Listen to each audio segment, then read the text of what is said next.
ఈరోజు దేవుని వాగ్దానము యోహాను సువార్త మొదటి అధ్యాయం 16వ వచనం.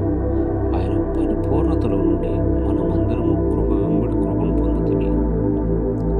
కృప వెంబడి కృపను పొందితిమి. మనమందరము ఆయన యందు విశ్వాసం ఉంచిన మనం ఆయన ప్రత్యక్షతను చూసినట్లుగా దేవుని యొక్క కృపను మనం పొందుతున్నాం. ఇది కేవలము లేఖనాల్లో రచించింది కాదండి. మనం దానిని అనుభవించాలంటే ఆయన ప్రేమను మనం అనుభవించాలి. ఆయన యొక్క కృపను మనం వ్యక్తిగతంగా అనుభవించాలి.